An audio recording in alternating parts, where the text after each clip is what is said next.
Welcome to the Audiobook Insights. Today, we are embarking on a rigorous intellectual journey through one of the most significant business studies of the 21st century, Great by Choice, by Jim Collins and Morten T. Hansen. Introduction. The context of this book is essential to understanding its power. Jim Collins had already written Built to Last and Good to Great, two massive bestsellers that analyzed how great companies are built and sustained. But as the years passed, a nagging question began to plague the researchers. Those previous studies, largely looking at the 20th century, assumed a relatively stable world. They assumed that if you built a great clock, it would keep telling time. But what happens when the world becomes chaotic? What happens when the environment is characterized by what Collins calls turbulent disruption? We are talking about financial crashes, terrorist attacks, technological upheavals, and global instability. In a world where we cannot predict what will happen tomorrow, is greatness still possible? Or does success simply become a matter of luck? This book answers that question. It is not a book about survival. It is a book about thriving. The research project began 9 years after Good to Great. Collins and his co-author, Morten Hansen, set out to find a very specific type of company. They were looking for organizations that didn't just survive in chaotic environments, but that dominated them.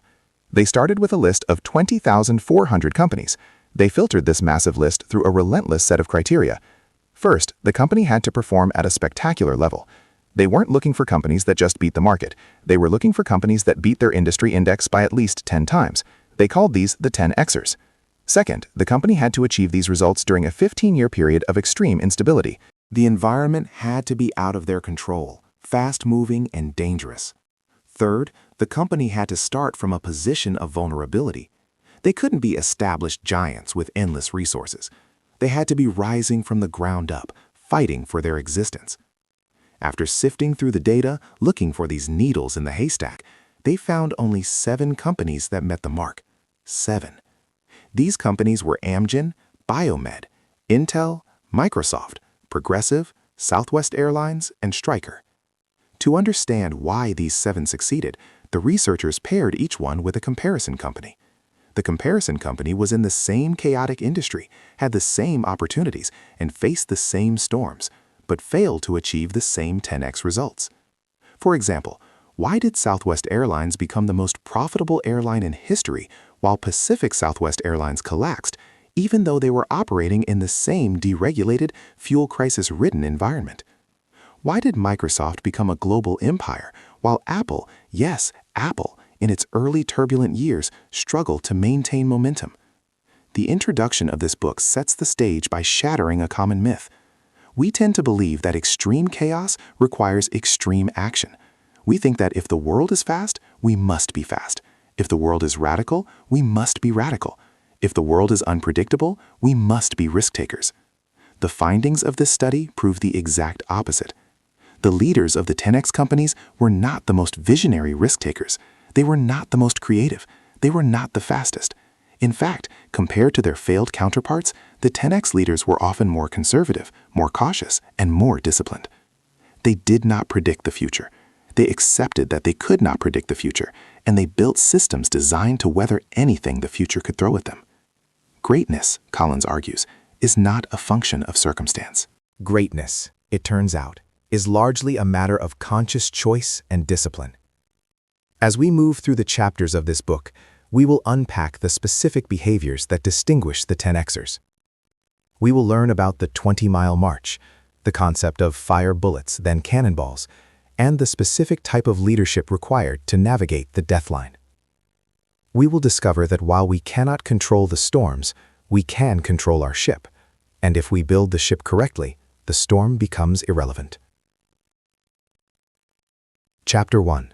Thriving in Uncertainty. In the first chapter, Jim Collins and Morten Hansen invite us to step into the shoes of 2 explorers. The year is 1911.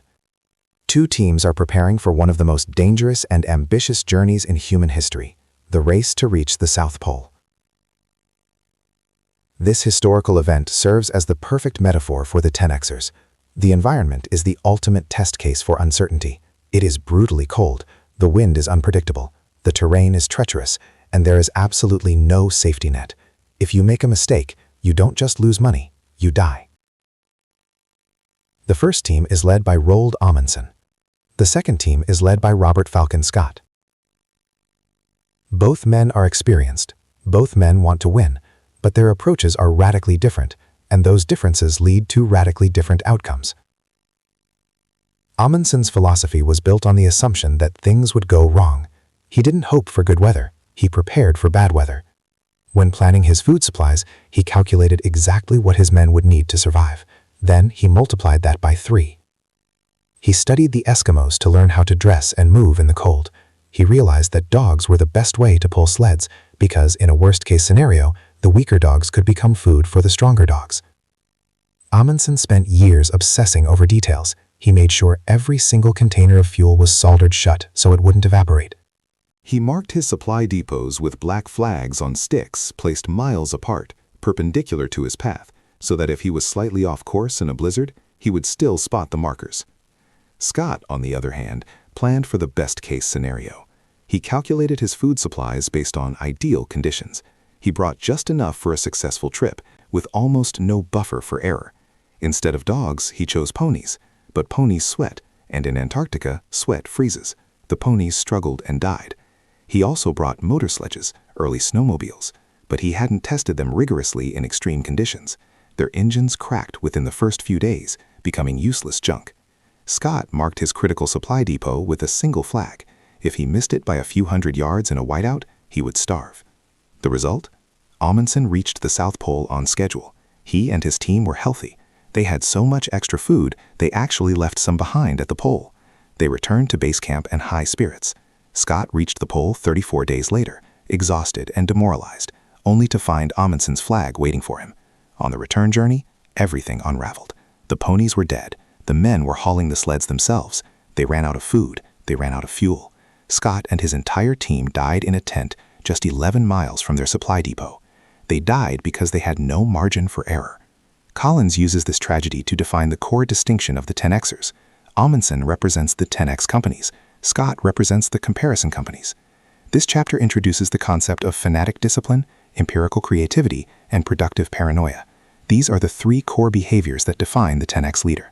First, let's look at fanatic discipline. Discipline in this context is not about punishing people or following orders. It is about consistency of action.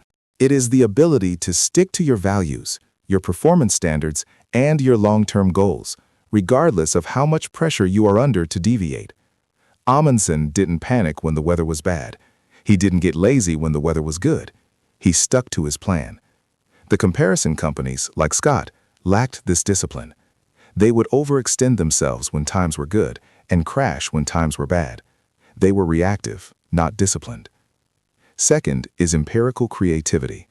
When faced with uncertainty, most people look to others for answers. They follow the herd. They ask, what is everyone else doing?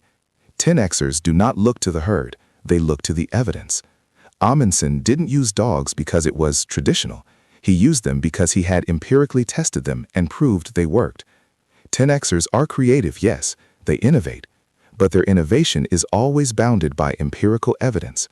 They don't bet the company on a whim. They test, they validate, and then they move. Third is productive paranoia. This is perhaps the most surprising trait. The 10X leaders were constantly afraid.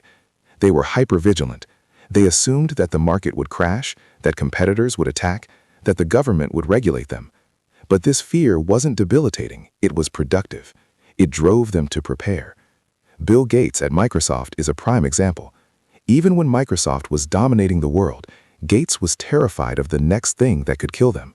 He lived in fear of a teenager in a garage writing code that would make Windows obsolete. This paranoia drove him to build massive cash reserves and constantly scan the horizon for threats. Scott lacked this paranoia. He looked at the Antarctic summer and thought, it will be fine. His lack of fear was his undoing. The chapter concludes by defining the 10X leadership triangle. Imagine a triangle. At the top is fanatic discipline. This provides the consistency. On the left is empirical creativity. This provides the adaptability. On the right is productive paranoia. This provides the resilience. And in the center of the triangle, holding it all together, is a concept called Level 5 ambition. This is the same concept from Good to Great, the drive for something bigger than oneself. The message of Chapter 1 is clear. We cannot control the environment. The world is Scott's Antarctica. It is cold, indifferent, and dangerous. But we can choose whether to be Scott or Amundsen. We can choose to prepare. We can choose to be disciplined. We can choose to be paranoid. Greatness is not just about having a bold vision. It is about having the discipline to execute that vision when the wind is howling at 80 miles an hour and the temperature drops to 40 below zero. Now that we understand the mindset, we need to look at the specific mechanism these leaders use to pace themselves. We need to learn how they moved across the landscape. Chapter 2. 10Xers. We have left the frozen wastes of Antarctica, but we are taking the lessons of Amundsen with us. In Chapter 2, Collins and Hansen move from the metaphor of exploration to the concrete reality of corporate leadership. They ask the question, what kind of person leads a company to beat its industry by 10 times or more? The answer is the 10Xer. This chapter is a psychological profile.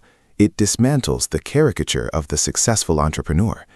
We often think of great leaders as swashbuckling risk-takers, visionary geniuses who predict the future, or charismatic egomaniacs.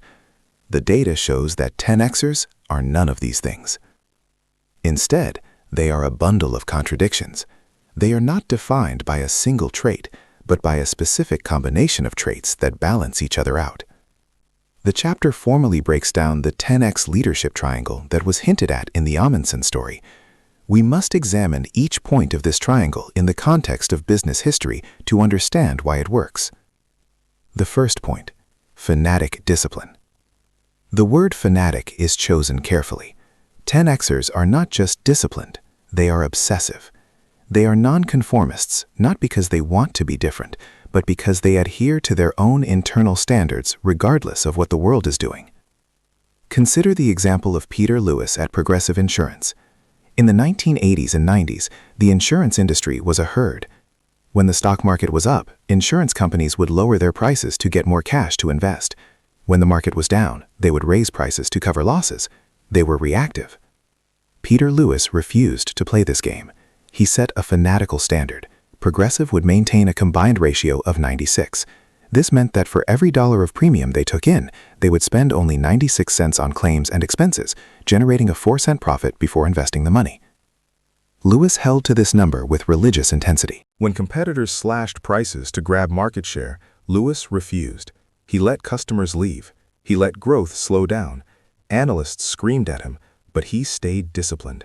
When the market inevitably turned and competitors were bleeding cash, Progressive was profitable, stable, and ready to buy up the wreckage. 10Xers like Lewis possess the discipline to say no to growth if it violates their fundamental standards. The second point, empirical creativity. This answers the question, if they are so disciplined, how do they innovate? The key word is empirical. 10Xers are not creative for the sake of being creative. They do not look to visionaries for answers. They look to data. They are radical empiricists. When Andy Grove at Intel was facing a crisis with the rise of Japanese memory chip competitors, he didn't ask, what does my gut say? He didn't ask, what is the industry trend?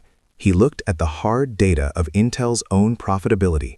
The data showed that memory chips were losing money while microprocessors were making money. The empirical evidence demanded a shift. So Grove made the terrifying decision to walk away from the memory business, the business Intel was founded on, to bet the company on microprocessors. It looked like a gamble to outsiders, but to Grove, it was simply following the evidence. The comparison companies, by contrast, often relied on conventional wisdom or the whim of the leader. They would follow fads. If everyone was merging, they merged. If everyone was going digital, they went digital. 10Xers ignored the fads and looked at the facts. The third point, productive paranoia. 10Xers know that luck plays a role in life, and that role is often bad. They operate on the assumption that conditions will turn against them at the worst possible moment. Herb Kelleher of Southwest Airlines predicted 3 recessions out of the one that actually happened. He was constantly preparing for the what if. What if jet fuel prices double? What if there is a war? What if the economy collapses?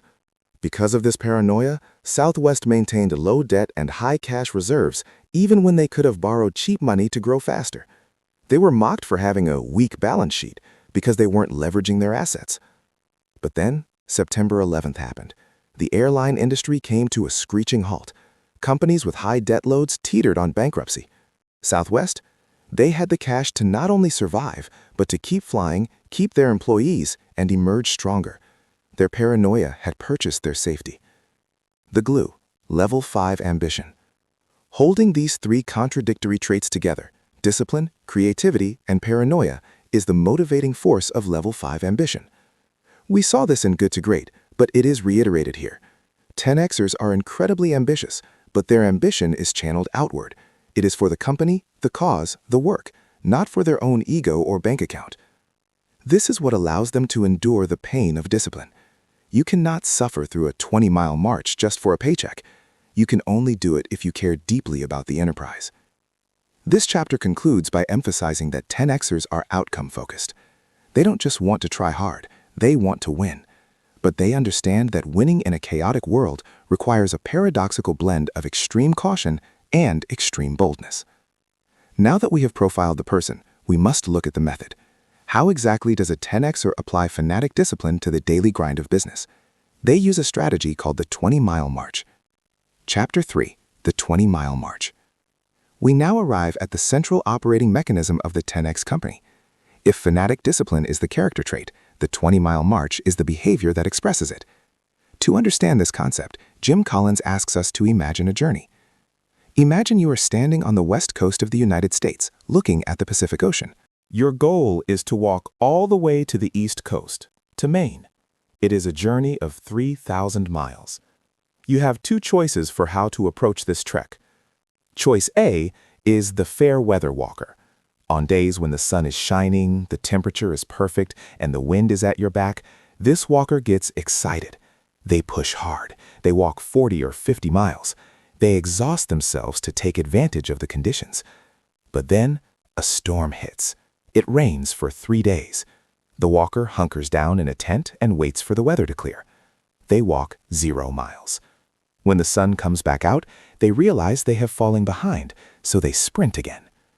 Choice B is the 20-mile marcher. This walker wakes up on day 1. The sun is shining. It is a beautiful day. They could easily walk 40 miles, but they stop at exactly 20 miles. The next day, a blizzard hits. The wind is howling. It is miserable. The walker wakes up, gears up, and fights through the storm. It takes every ounce of their energy, but they walk exactly 20 miles. Who wins? The research shows that the 20-mile marcher wins every single time. They reach Maine first, and they arrive healthier and stronger. The fair weather walker usually burns out or gets destroyed by the elements somewhere in the Midwest. In the business world, the 20-mile march is a self-imposed performance benchmark that a company hits with 100% consistency, year after year, regardless of the environment. This concept is profoundly counterintuitive because it contains two distinct types of discomfort. The first discomfort is obvious, the discomfort of delivering results when times are bad. When the economy is crashing, when customers are leaving, when the industry is in a slump, the 10X company grinds. They refuse to use the environment as an excuse for missing their target. They find a way. The second discomfort is the one that most people fail to understand, the discomfort of holding back when times are good. This is the hardest discipline of all. When the market is booming, when customers are throwing money at you, the natural instinct is to grab as much as you can. Growth, expansion, maximum profit. But the 10Xers say no. Let's look at the example of Stryker, a medical technology company. Their CEO, John Brown, set a 20-mile march goal, consistent net income growth of 20% every year. This was the law. In years when the market was down, Stryker employees worked like maniacs to hit that 20%. But in years when the market was hot and they easily could have grown by 40 or 50%, John Brown pulled the reins. He intentionally slowed the company down. He kept the growth at 20%. Why? Why leave money on the table? Because John Brown knew that 50% growth is often toxic. Rapid growth puts massive stress on a system. It breaks your supply chain. It forces you to hire the wrong people just to fill seats. It creates a culture of arrogance. And most importantly, when the boom inevitably turns into a bust, the company that grew by 50% has a massive overhead it can no longer support. They crash. Stryker, by marching at 20%, built a machine that never broke. They hit their target 21 years in a row. Now, compare this to U.S. Surgical, the comparison company. Led by a charismatic and aggressive CEO, Leon Hirsch, U.S. Surgical chased the boom. They had years of 100% growth. They were the darlings of Wall Street. But they had no march. They had a sprint. When they hit a rough patch in the 1990s, the lack of discipline caught up with them. They had overextended. They got caught in accounting scandals trying to maintain the illusion of hypergrowth. The company imploded and was eventually sold off. Stryker, the boring tortoise, crushed the hare. Collins outlines the specific criteria that make a good 20-mile march. 1. It must be a clear performance marker. It can't be vague like "we want to innovate." It has to be "we will open X stores" or "we will grow profit by Y%. 2. It must be self-imposed. It is not a target given to you by Wall Street or your competitors. It is your own internal law. 3. It must be appropriate to the enterprise. A startup cannot have the same march as a mature giant. 4. It must be largely within your control. You don't set a march based on the stock price because you can't control the stock price.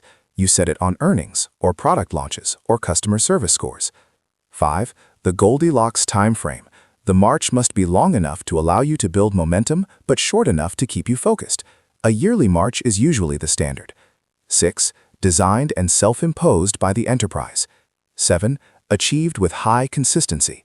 Missing the march is a cardinal sin. The 20-mile march works for 3 psychological reasons. First, it builds confidence. By hitting the mark in bad times, the team proves to itself that they are not victims of circumstance. They realize, we control our performance. Second, it reduces catastrophe risk. By holding back in good times, you keep your resources in reserve. You don't overextend, so you don't snap when the pressure comes. Third, it exerts self-control in an out-of-control environment. Chaos is disorienting. The march gives the organization a concrete, tangible focus. I don't know what the economy will do next week, but I know that today we need to walk our 20 miles. The chapter concludes with a stark warning. The 20-mile march is not a guarantee of success. It is a prerequisite. If you cannot march, you will eventually be swept away by the turbulence. But marching alone is not enough. You also need to know where you are going, and you need to innovate without blowing yourself up. This leads us to the next concept. How do 10Xers innovate safely? They don't just fire blindly. They follow a specific ballistics protocol. Chapter 4. Fire bullets, then cannonballs. We have established that 10X companies are disciplined marchers. But the business world demands innovation. You cannot just march in place. You must adapt to new technologies and new markets. The common wisdom is that innovation requires big, bold risks. We are told that we must bet the farm or take a leap of faith to achieve greatness. Jim Collins argues that this is dangerous advice. In this chapter, he introduces a nautical metaphor to explain how 10Xers actually innovate. Imagine you are a ship at sea. You are facing an enemy vessel that is bearing down on you. You have a limited supply of gunpowder. You have enough for one massive cannonball or enough for 1,000 small bullets. You have 2 choices. Option 1 is the uncalibrated cannonball. You look at the enemy ship, you guess the distance, you guess the wind speed, and you load all your gunpowder into the cannon. You light the fuse. Boom! The cannonball flies and splashes harmlessly into the water 30 degrees off target. You turn to reload, but you are out of gunpowder. The enemy ship closes in and sinks you. Option 2 is the fire bullets approach. You take a tiny pinch of gunpowder and fire a bullet. It misses by 40 degrees. You adjust the cannon. You fire another bullet. It misses by 10 degrees. You adjust again. You fire a third bullet. Ping! It hits the hull of the enemy ship. Now, and only now that you have a calibrated line of sight, you take all your remaining gunpowder, load the big cannonball, and fire along that exact path. The enemy ship is destroyed. The 10X companies were masters of firing bullets before firing cannonballs. They used small, low-cost, low-risk experiments to empirically validate an idea before they committed massive resources to it. A bullet in business terms has 3 specific characteristics. 1, it is low cost. The size of the loss if it fails must be negligible. 2, it is low risk. It cannot threaten the survival of the enterprise. 3, it is low distraction. It cannot take the focus of the best people away from the 20-mile march. Let's look at the failure of the comparison company, Pacific Southwest Airlines, PSA. In the 1970s, PSA had a vision. They wanted to capture the entire travel experience. They called it Fly, Drive, Sleep. They wanted to own the planes, the car rentals, and the hotels. Based on this vision, they fired a massive cannonball. They acquired Hertz car rental franchises and bought a hotel chain. They spent millions, but they hadn't tested the concept. It turned out running an airline is very different from running a hotel. The cannonball missed. The hotels lost money. The distraction was massive. PSA bled cash, the culture fell apart, and the company eventually ceased to exist. They fired an uncalibrated cannonball. Now look at the 10Xer, Southwest Airlines. Southwest also innovated, but they did it with bullets. When they were considering expanding their routes or changing their boarding process, they didn't just roll it out nationwide. They would pick one city or one gate. They would run a test. Did people hate it? Okay, stop. The cost was zero. Did people love it? Okay, fire another bullet in 2 cities. Once the data proved the concept worked, then and only then did they launch it across the entire fleet. This chapter also addresses a major misconception about Apple and Steve Jobs. People think of Jobs as the ultimate gambler. They think the iPod and the iPhone were magical leaps of genius, where he bet the company on a hunch. The history shows otherwise. The move into retail stores is a perfect example. Experts told Jobs that opening retail stores was suicide. Gateway Computers had tried it and failed miserably. Jobs didn't just sign leases for 500 stores. He fired a bullet. He built a prototype store inside a warehouse. He had his team mock up the shelves, the lighting, and the layout. They walked through it. They tested the Genius Bar concept. They tore it down and built it again. They iterated in the warehouse until they had a calibrated line of sight. Only then did they open the first actual store. And only when the first few stores proved profitable did they fire the cannonball of a global rollout. Collins categorizes the innovation process in 2 buckets. Calibrated cannonballs, these are big bets that have been verified by bullets. These lead to massive success. Uncalibrated cannonballs, these are big bets based on bravado, fear, or guesswork. These lead to catastrophe. The danger for successful companies is that they get arrogant. They stop firing bullets. They think they know the market, so they start firing uncalibrated cannonballs, and eventually one of them sinks the ship. The lesson is that innovation is not synonymous with risk. In fact, true innovation requires risk mitigation. By being empirical, by forcing yourself to prove the concept on a small scale first, you earn the right to go big. But what happens when the risk isn't about a new product, but about the survival of the company itself? How do 10X leaders handle the kind of risks that can kill you? Chapter 5. Leading above the death line. In the previous chapters, we discussed how 10Xers march with discipline and innovate with bullets. But there is a darker reality to the environments they operate in. Sometimes the penalty for a mistake is not just a lost quarter or a failed product launch. Sometimes the penalty is death. The death line is a threshold. If you fall below it, you cannot bounce back. You are done. The game is over. To illustrate how 10X leaders navigate this existential peril, Collins and Hansen take us to the slopes of Mount Everest during the infamous disaster of 1996. This tragedy has been documented in many books, like Into Thin Air, but Collins looks at it through a specific lens. Why did the IMAX filming team, led by David Brichers, survive and succeed, while the teams led by Rob Hall and Scott Fisher suffered such catastrophic loss of life? On the day of the summit push, the conditions were deceptive. It looked okay, but there were signs of instability. Rob Hall and Scott Fisher, 2 of the most experienced guides in the world, decided to push for the summit. They were driven by the pressure of clients, schedules, and the desire to succeed. They crossed the death line. When the rogue storm hit, they were exposed, high on the mountain, without enough oxygen and without a way down. They died. David Brichers, leading the IMAX team, saw the same signs. He felt uncomfortable. Despite having millions of dollars of investor money on the line, and despite the pressure to get the shot, he made the decision to turn around. He ordered his team to descend. He also ordered them to strip their oxygen bottles, their most precious resource, and hide them on the mountain for later. Brichers zoomed out. He realized the risk profile had changed. He refused to cross the death line. When the storm cleared, Brichers and his team were rested and safe. They then went back up the mountain. They not only reached the summit and got their film, but they also helped rescue the survivors of the other expeditions. This story illustrates the core principle of this chapter: productive paranoia in action. 10X leaders behave as if the death line is always just one step away. They manage 3 specific types of risk with obsession. 1. Deathline risk. This is a risk that, if it goes wrong, kills the company. 10Xers almost never take deathline risks. They never bet the farm. The comparison companies often did. They would leverage themselves with massive debt to make an acquisition, putting themselves in a position where one bad year would bankrupt them. 2. Asymmetric risk. This is a risk where the downside dwarfs the upside. Imagine you can make $1 million if you win, but you lose the entire company if you fail. That is an asymmetric risk. A 10Xer will walk away from that bet every time, no matter how tempting the $1 million looks. They only take bets where the upside is asymmetric in their favor, like firing a bullet, small loss, to find a cannonball, huge gain. 3. Uncontrollable risk. These are risks that come from outside, recessions, wars, regulations. You cannot prevent them, but you can prepare for them.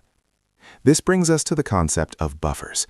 In the Everest story, oxygen is the buffer. If you run out, you die.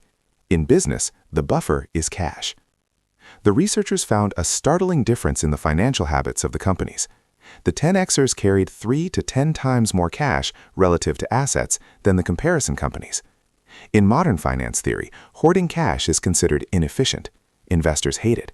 They say, put that money to work, invest it, grow. The 10Xers ignored the investors. Intel, Microsoft, and Southwest Airlines sat on mountains of cash. Why? Because cash is oxygen. When the storm hits, when the dot-com bubble bursts, or 9/11 happens, the company with cash has options. The company without cash has to beg for loans at the worst possible time, or they go bankrupt. The buffer is not there for efficiency, it is there for stability. It is the physical manifestation of productive paranoia. The chapter also introduces a cognitive tool used by 10Xers called zoom out, then zoom in. When a crisis hits, most people panic. They zoom in immediately. They react to the noise. They start running. 10Xer leaders do the opposite. When the threat appears, they hit the pause button. They zoom out. They ask, what is happening? How much time do I actually have before the death line hits? Is this a blip or a systemic change? They assess the landscape. They look at the empirical data. Only after they have clarity do they zoom in. Then they execute with extreme speed and ferocity. Consider the example of Progressive Insurance again. When Proposition 103 passed in California, effectively rolling back insurance rates and threatening to wipe out profitability, the industry panicked. Companies just reacted. Some sued, some pulled out of the state, some refunded money blindly. Peter Lewis zoomed out. He realized the law was a mess and might not be constitutional. He analyzed the timeline. He realized he had time. He didn't pull out. He didn't panic. He prepared a nuanced legal and operational strategy. While competitors fled the lucrative California market, Progressive stayed, adapted, and eventually captured massive market share when the dust settled. The lesson of Chapter 5 is that speed is dangerous. Go fast is the mantra of the modern world. But Collins argues that if you go fast before you figure out where you are going, you will just drive off a cliff faster. 10Xers are slow when they are zooming out, deliberative, careful, and fast when they are zooming in, executing the plan. The comparison companies are often fast when they should be slow, reacting impulsively to threats, and slow when they should be fast, paralyzed by bureaucracy when action is needed. Leading above the death line means respecting the storm. It means accepting that you are small and the mountain is big. It means carrying extra oxygen even when people laugh at you for being heavy. Because when the storm comes, and it always comes, the one with the oxygen is the one who survives. Now that we have survived the storm, how do we codify our success? How do we turn our behavior into a recipe that can be repeated forever? Chapter 6. SMAC. Specific, methodical, and consistent. We have arrived at the chapter that codifies the discipline of the 10Xers into a tangible format. We have talked about the psychological traits and the broad strategies, but how do these companies actually operate on a Tuesday afternoon?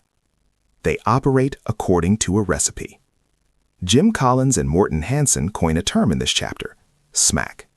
It stands for specific, methodical, and consistent. A SMAC recipe is a set of durable operating practices that creates a replicable and consistent success formula. It is not a vision statement.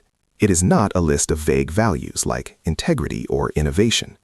It is a list of hard, specific rules about what the company does and, more importantly, what it does not do. To understand the power of a smack recipe, we must go back to 1979 and look at a document created by Howard Putnam, the CEO of Southwest Airlines. Putnam realized that as the airline grew, the culture and the strategy were at risk of drifting. He needed to lock in the Southwest way. He didn't write a philosophical manifesto. He wrote a list of 10 specific points. Here are a few items from that actual list. Remain a short-haul carrier, under 2-hour flying segments. Utilize the 737 as our primary aircraft. Continued high aircraft utilization and quick turns, 10 minutes or less. The passenger is our #1 target, not freight or mail. No interlining, meaning they wouldn't transfer bags to other airlines. No food service.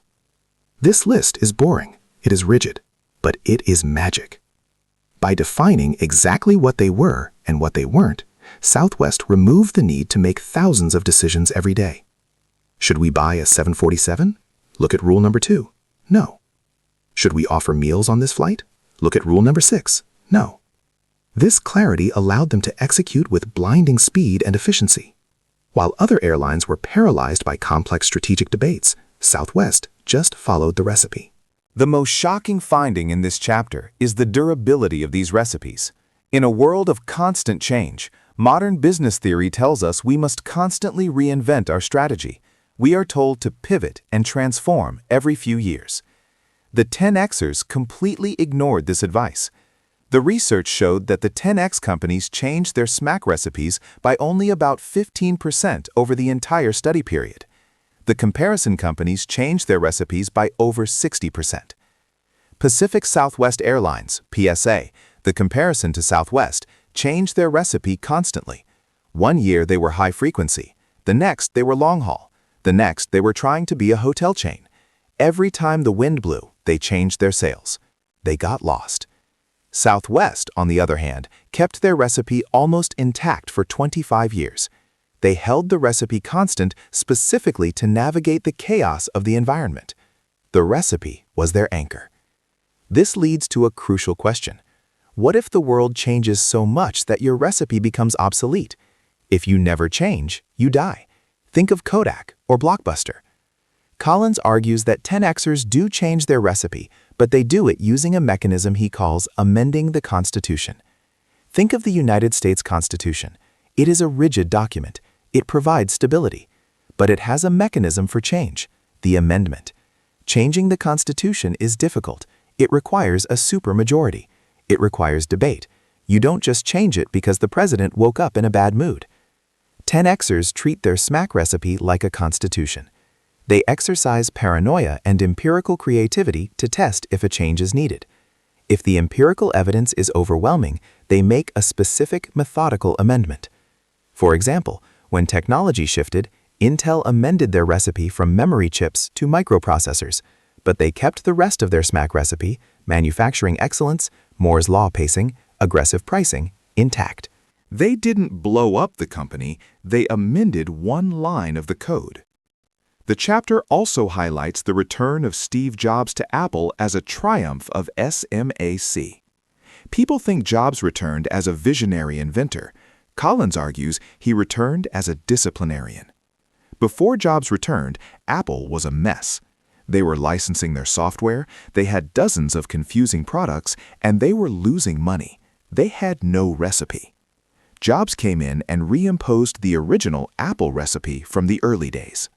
We are a closed system, hardware and software integrated. We do not license our OS. We make a few premium products, not cheap mass-market junk. We control the user experience totally. He didn't invent a new strategy. He dusted off the old SMAC recipe and enforced it with fanatic discipline. The iPod and iPhone were born out of that rigorous constraint. The lesson of Chapter 6 is that consistency is an underrated superpower. Mediocre companies are bored by consistency. They want the excitement of the new strategy. Great companies understand that freedom comes from discipline. By locking down the what and the how in a smack recipe, they free up their creative energy to focus on the excellence of execution. So, we have the discipline, 10Xers, the pacing, 20-mile march, the innovation, bullets, the risk management, deathline, and the operating code, smack. But there is one final variable. We cannot ignore it. Sometimes you just get lucky or unlucky. How does chance play into the equation? Chapter 7. Return on luck. We have now arrived at the final and perhaps the most surprising variable in the Great by Choice framework. Throughout human history, there has been a debate about the role of luck in success. Is the billionaire just lucky? Is the failed entrepreneur just a victim of bad timing? Jim Collins and Morten Hansen decided to stop debating and start measuring. They analyzed every single year of the history of all the companies in the study. They looked for specific luck events. To qualify as a luck event, an occurrence had to meet 3 strict tests.